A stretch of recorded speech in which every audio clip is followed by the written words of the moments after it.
All right, well, let's take a copy of God's Word and let's turn to Nehemiah. Nehemiah chapter number 9, chapter 4, and we'll be in verse number 9. Nehemiah chapter 4 and verse number 9. Now, the last 2 weeks we have talked about, last week we had Bible school, so we didn't meet, but the 2 weeks before that we talked about various things that hit all of us.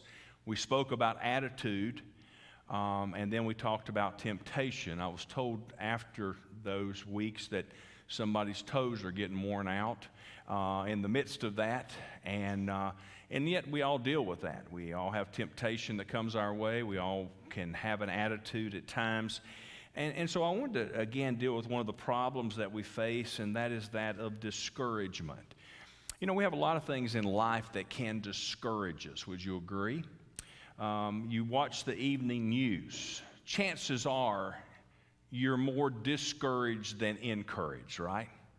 There are things that discourage us, like various health challenges that come our way, things that happen in family, and sometimes things that come up in life that are just, you're wondering if anybody else is facing this. The devil loves to pull out the tool of discouragement and try to use it against us. So in the next 24 minutes or so, we're going to try to cover some of this as Nehemiah dealt with this, and this is in chapter 4, beginning with verse 9, and we're going to hit some of the highlights of this in the time that we have here.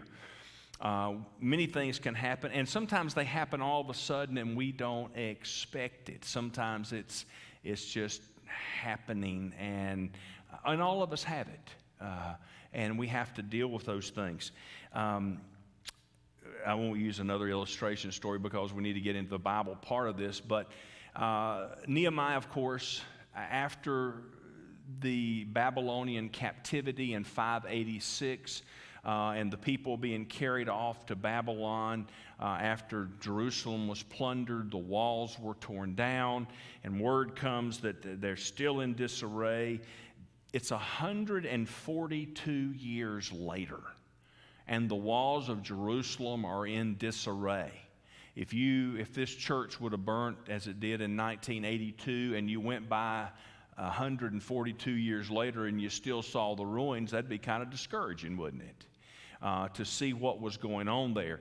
And so he was discouraged and he was sad, and the king saw him that way, and King Artaxerxes said, "Why are you sad?" And he was immediately fearful because you didn't go into the king's presence and ever show the fact that you were sad about anything, because just being in the king's presence ought to make you happy.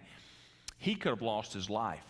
But he was so respected that the king said, "Why are you sad?" And whenever he got his composure back, he told what was going on, and he says, "I'd like to take a leave of absence and just go handle that." And the king said, "Okay, I'll grant you that. How long do you want to be gone?" He said, "Well, probably at least this long." "And what do you need?" "Well, I'd like to have some supplies, like some of the wood, cedars of Lebanon. I'd like to have this and that." "Granted." "I'd like to have passage to go through these various countries on the way." "Granted." "What else do you need?" And he said, "Country ham." No, he didn't say that. He could have said a lot of things there, but it just seemed like all along the way, the king was more than glad. Why? That's very important, because he had built that type of character that the king appreciated him. So he went and he's building, and all of a sudden you have Tobiah and Sanballat, the enemies that were coming against Israel, who did not want the walls to be rebuilt, and so they were trying to come against them. God had placed on Nehemiah's heart. What job did Nehemiah have in the palace? He was a what? Cupbearer to the king. So he would taste the cups before it was given to him, or the food, or whatever was needed. And so a very important position. He was not a builder, but God gave him a vision. God gave him a dream and said, "This is what I want you to do." And so he felt the burden and he acted upon it. See, our danger comes because we know the end of this story, when God gives us a burden or dream and we don't act upon it, and we miss the greatest blessing. So Nehemiah goes to do this, and yet everything is not rosy as he gets there, and there's some things that begin to happen. So I just want to kind of work through this as we're going. Now, Nehemiah's workers were building down the broken walls, the gates, everything was down, so they literally had to start from scratch. They had been burnt. A lot of this stuff you could not reuse. There were rubble from the stones, some of which maybe the heat had so damaged they could not be used again. So it seemed like day by day things were beginning to happen against them.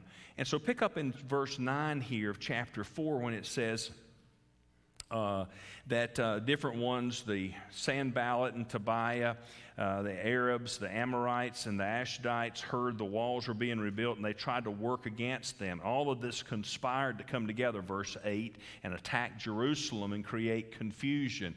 You know the devil's in that because he loves to cause confusion. Verse 9, nevertheless, we made our prayer to God, and because of them we set a watch against them day and night. So some things were starting to happen here that we find in the verses here. And verse 11, it says, and our adversaries said they'll neither know nor see anything till we come in their midst and kill them and cause the work to cease. So the devil's always into trying to tear things down. So there was a problem here, and their strength was starting to fail, and they were beginning to be discouraged. And when a person's discouraged, it's hard to get them to work like they need to and to get the job done. So when we think of this, there are those causes of discouragement. What are some causes? We're just going to name some of these right now. There are 4 of those. There was a loss of strength. It says that they were kind of starting to stumble in what they were doing as they worked day after day, as they built up the wall. But it says that the strength of the laborers were failing in verse number 10. Do you know sometimes we can burn the candle at both ends and our strength can fail? And if we get sick and we get down, we're no good to anybody, are we? And so we have to make sure that we're taking care of ourselves. So it seems that they were doing that. They were trying to work, and they became discouraged in the midst of this. It's a loss of strength. And the reason they were building the walls, why would they build a wall around Jerusalem? Protection. So when they built for protection around Jerusalem, in the midst of that, they were being kind of torn down in their haste. They didn't protect themselves and their own health.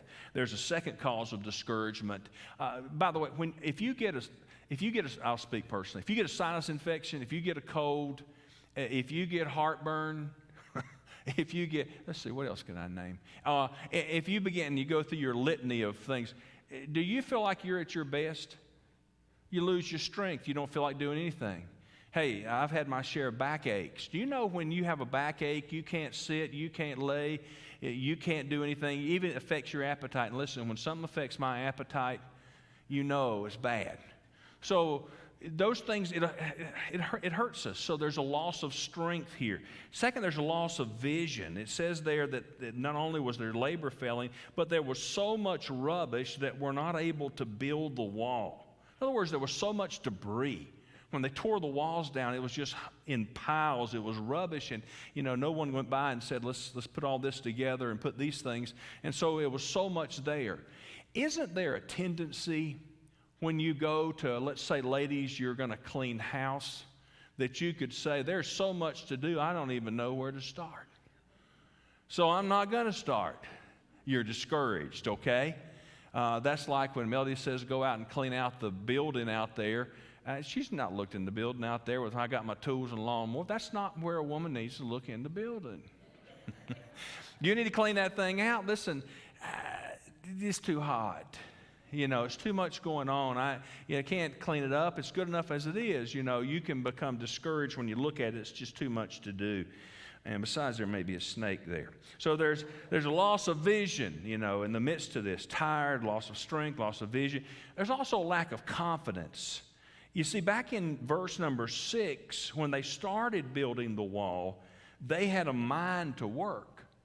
But now it tells us here that there was so much rubbish that we're not able to do this, and we're not able to build the wall. And so they began to lose their confidence when they saw that the work was greater than they could do. At first, it was the work was so great, we want to do it. But then We can't get to it. So there was a loss of confidence that we can do it. We don't know if we'll ever be able to finish this task. By the way, how many days did it take to finish all the walls and the gates around Jerusalem? Anybody remember? 52? 52. And 52 days. What a work. Because they did have a mind to work, and they did get together, and they did come out of their discouragement. They were able to do that. There was also a loss of security here. When you began to get threats against you, you began to feel those kinds of things. Somebody walks through your yard at night that you don't know who that is. You kind of lose that security. You hear about this, you hear about that, and things just kind of unnerve you. Around because of these kind of things, when you lose that security around. And so it says that the Jews had their enemies, their adversaries, and their adversaries were saying, we're going to sneak in when they can't see us, they don't know where we are, and we're going to kill them, and we're going to stop the work that's going on. So they lost their security. So how do you get out of those times whenever you begin to have all those things come against you? Because have you noticed that when it rains, it pours?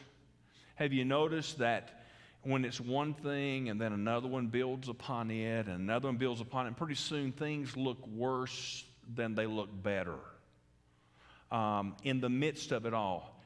Have you found that if you keep your eyes on the Lord, you know that He's got a plan, He's got a purpose, and that He's going to bring you through, that you can get through anything, regardless of what it is. It still may hurt in the midst of loss. It still is not where you want to be because of your health. It's not because you like these circumstances, that you may like those to change. None of that's going to take place. But when God is sovereign and on the throne, and you know that regardless, all things will work together for good to those who love the Lord, who are the called according to His purpose. That even in times when we have a tendency to get discouraged, we need to lift up our heads and realize that every day we're one day closer to heaven. We're one day closer to the rapture, whichever may come first for us. And so we need to be encouraged. So what did Nehemiah do? He had a cure for discouragement that came his way. He may have felt like he was babysitting a lot. He felt like he was the head cheerleader. He was the person who had to keep people going. And let's look on the bright side, and let's notice how much we have done here.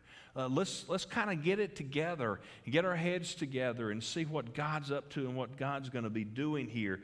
And so Nehemiah did not stand with his head in his hands. Nehemiah could have simply said, I've never done a building project in my life. I've never led this group of people, and by the way, I don't ever want to lead them again. He could have said all those kind of things, but he didn't, because he had to live up to the burden that had been placed on his heart, and he was following through with that, and that's exactly what he was doing here. And so he did this. He continued to put his head forward and look forward. As he looked forward, he tried to get the people looking forward. So there's 5 things that he did, and we want to use the remainder of our time to cover those. Verse 13. First of all, he unified the people around the same goal. And so what he says in verse 13 is, because they said that they're going to come against you, he began to say, all right, folks, let's get ourselves together and let's have a plan of action. And he says, then in verse 13, I stationed men behind the lower parts of the wall at the openings, and I set the people according to their families with the swords, with their spears, and with their bows. And I looked and arose and said to the nobles, to the leaders, to the rest of the people, do not be afraid of them. Remember the Lord, great and awesome, and that He will fight for your brethren, your sons, your daughters, your wives, and your houses. So he's actually, the first thing he did, I kind of got into the second one there too, is that he unified the people and said, look, let's get people back together. Let's have a plan of action. Because it could have been, by what he says here, that different family members had to go down here, and the families were kind of torn apart. And so he says, let's put the families back together. Because when a family's like that's torn apart, they can't act in unison as they need to. So that encouraged them. And their plan was, you take this part, we'll take that part, and all of us working together.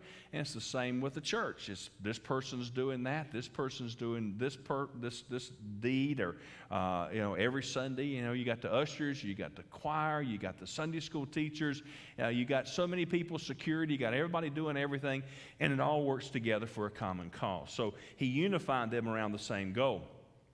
And he said, have your swords, your spears, and your bows. So one thing he did is he said, all right, we're gonna trust the Lord and we're gonna keep working, but we're also gonna have some weapons available too. Second thing he did is he directed their attention upon the Lord. When he saw their fear, he said, look, don't be afraid of them. Basically, what he said is, you need to remember the Lord. He's awesome. He's powerful.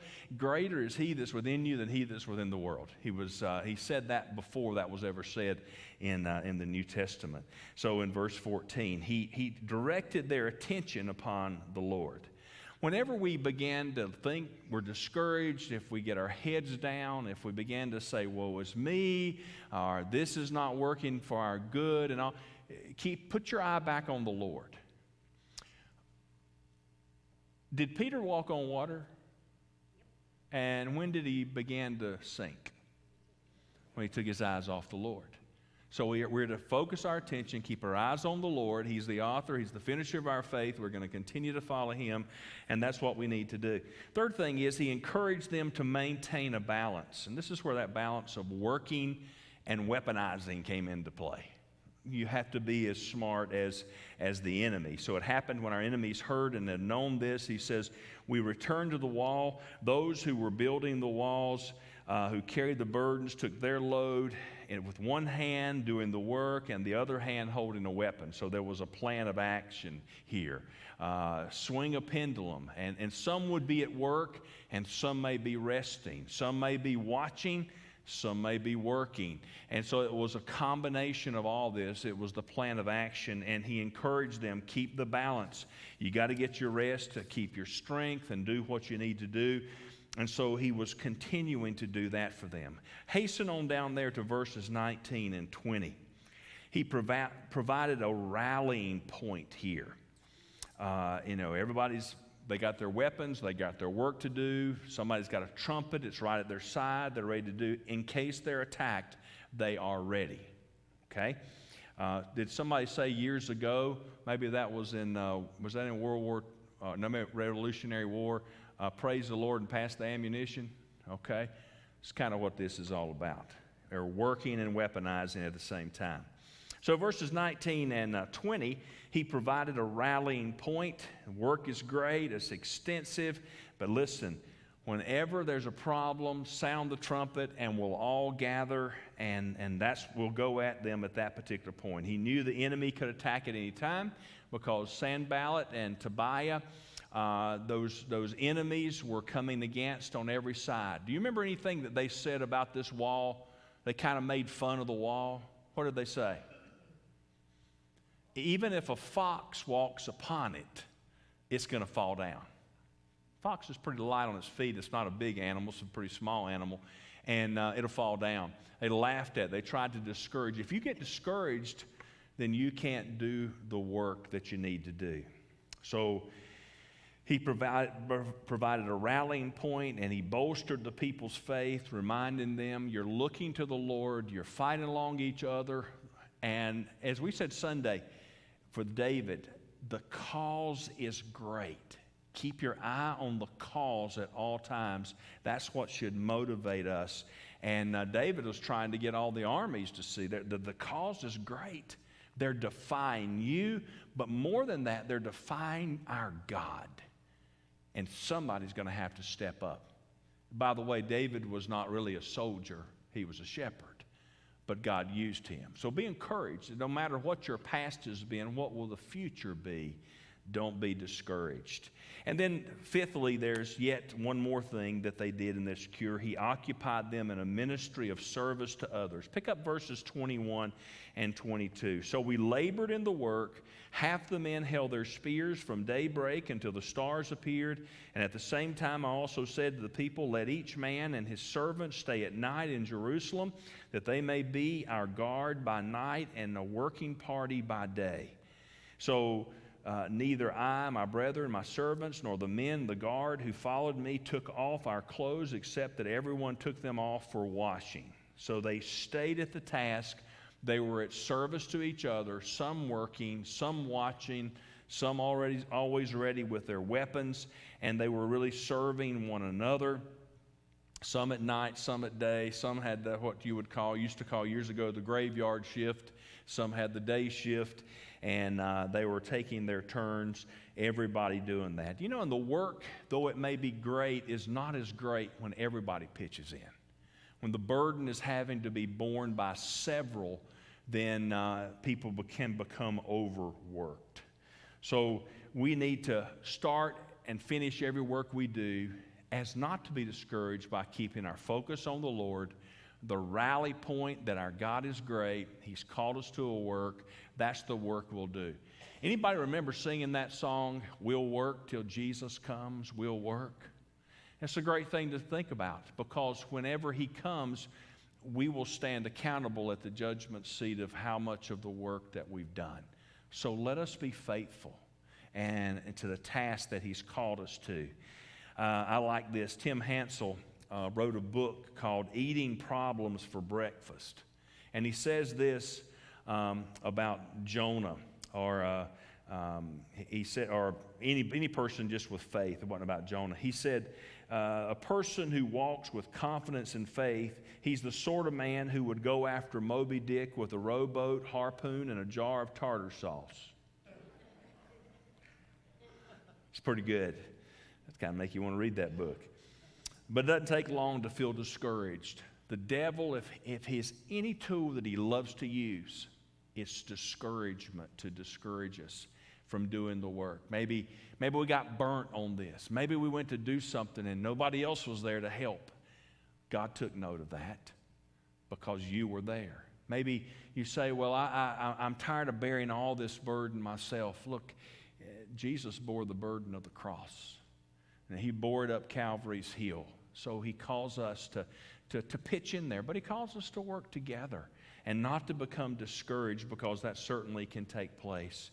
Maybe there's a task that you have before you. Maybe there's something that's discouraging you and your family that you don't know the answer to. Just continue to take it before the Lord, and God will see you through.